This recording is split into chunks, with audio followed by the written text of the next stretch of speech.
এখন আপনাদের কাছে প্রশ্ন, এই অন্তরের মধ্যে কম্পন সৃষ্টি হওয়ার জন্য আপনার কি কোটিপতি হওয়ার দরকার আছে? আপনার কি ব্যাংক ব্যালেন্সের মালিক হওয়ার দরকার আছে?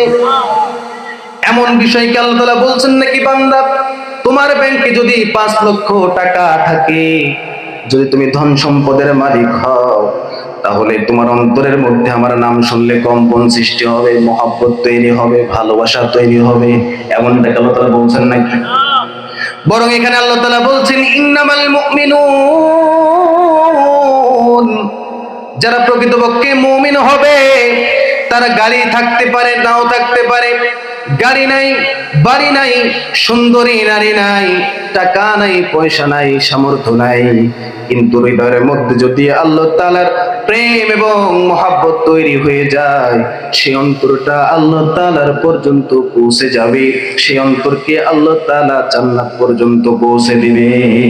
ঠিক কিনা বলেন? আজকে আমাদের টাকা থাকার, পয়সা থাক, থাক বা না থাক, আমি গাছের তলায় থাকি আর বিল্ডিং এর উপরে থাকি, সর্বাবস্থায় আল্লাহ তাআলার নাম শুনলে আল্লাহ তাআলার প্রতি আমাদের প্রেম এবং মহব্বত, ভালোবাসা তৈরি করতে হবে।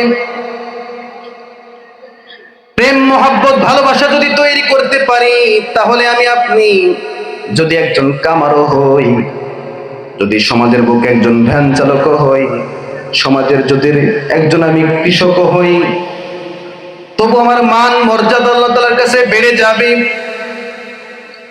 বিখ্যাত তাবিঈ হযরত আব্দুল্লাহ ইবনুল মুবারক রাহমাতুল্লাহি আলাইহি, সেই জামানার সবচেয়ে বড় আলেম, সবচেয়ে বড় মুহাদ্দিস, তার ইন্তেকাল হয়ে গেল, তিনি চলে গেলেন,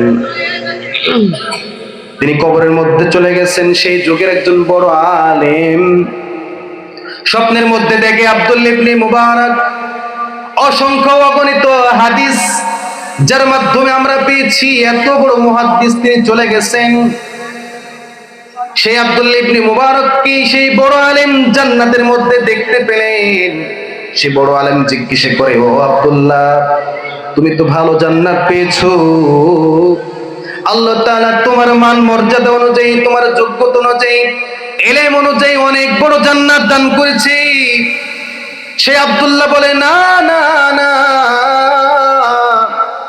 আমার তো কি জান্নাত, আমার চাইতে আরো বড় জান্নাত পাইছি।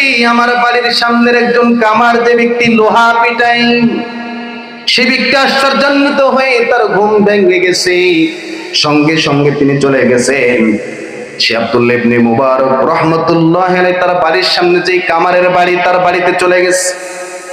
যাওয়ার পরে সেই কামারের স্ত্রীর কাছে গিয়ে বলতেছে, বোন, আপনার স্বামীর ব্যাপারে আপনি স্ত্রী হিসাবে তার ভালো গুণাগুণ কি কি পেয়েছেন, আমার কাছে দয়া করে মেহেরবানি করে বলবেন, কেননা আমি স্বপ্নের মধ্যে এই দেখছি, কেন আপনার স্বামীর জান্নাত বড় হয়ে গেল। সেই বোন বলতেছে, আমার স্বামীর ভালো গুণাগুণ কি আছে না আছে আমি জানি না, তবে আমি 2টা গুণ পেয়েছি, যে গুণটা তার মাঝে সদা সর্বদা বিদ্যমান থাকতো, একদিন থাকতো, 5 দিন থাকতো না এমন নয়, বরং মৃত্যু পর্যন্ত থাকতো। 1 নাম্বার গুণ হলো, আমার স্বামীর টাকা ছিল না, পয়সা ছিল না, তেমন ঘর নাই, তেমন বাড়ি নাই, বিল্ডিং নাই, কিন্তু আমার স্বামীর 1 নাম্বার গুণ ছিল, সেটা হলো হিরসে ইবাদত, ইবাদতের লোভ। কি ছিল বলেন? ইবাদতের লোভ।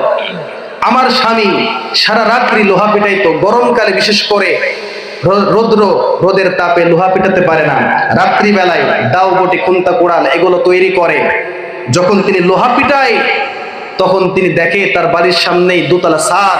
সে আব্দুল্লাহ ইবনে মুবারক, তিনি এলেমে, ধনে, সম্পদে সব দিক থেকে বিত্তবান, স্বয়ং সম্পূর্ণ একজন ব্যক্তি।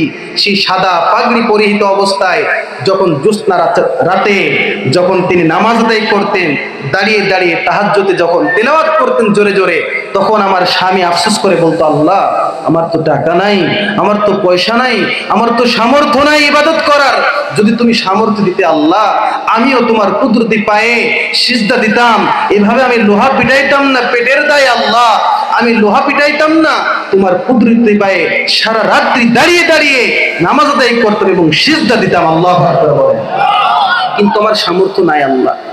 এই একটা হলো ভালো গুণ।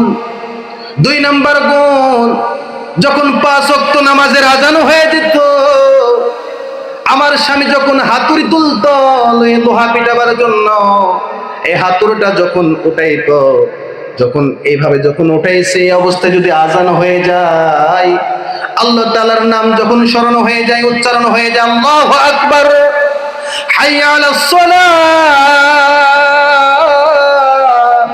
হাইয়া আলাল ফালাহ, এভাবে যখন মুয়াজ্জিন যখন আজান দিয়ে দিত, আজানের ধ্বনি শোনার সঙ্গে সঙ্গে আমার স্বামী লোহা পিটাবার জন্য এই হাতুড়িটার আর সামনের দিকে আনতেন না, বরং পিছনের দিক থেকে ফেলে দিতেন এবং মসজিদের দিকে দৌড় দিতেন। আল্লাহু আকবার বলেন।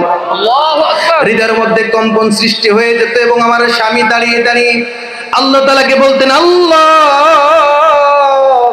আমি তো কামার, আমার গায়ে নাকি দুর্গন্ধ, আমাকে তো কেউ বন্ধু হিসেবে গ্রহণ করে না, সমাজের বুকে আমাকে বন্ধুত্বের জায়গা দেয় না, আমার সঙ্গে কেউ সুসম্পর্ক রাখে না, বড় বড় চেয়ারে অনেকেই বসতে পারে, আমি তো বসতে পারি না গো আল্লাহ। তবে তোমার কাছে একটা দোয়া, তোমার কাছে একটা আবেদন, তোমার কাছে একটা দরখাস্ত গো আল্লাহ, তোমাকে রাজি আর সন্তুষ্টি করার জন্য তোমার নাম যখন উচ্চারণ হয়ে যায় আমি আর স্থির থাকতে পারি না।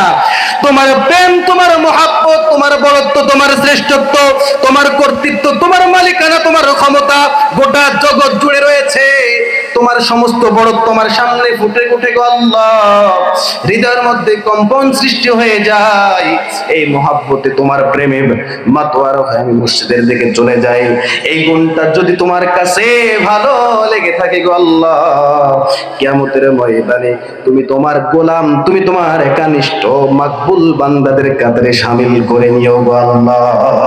সুবহানাল্লাহ বলেন। এভাবে আমার স্বামী দোয়া করতে, 2টি গুণ তার ভালো ছিল।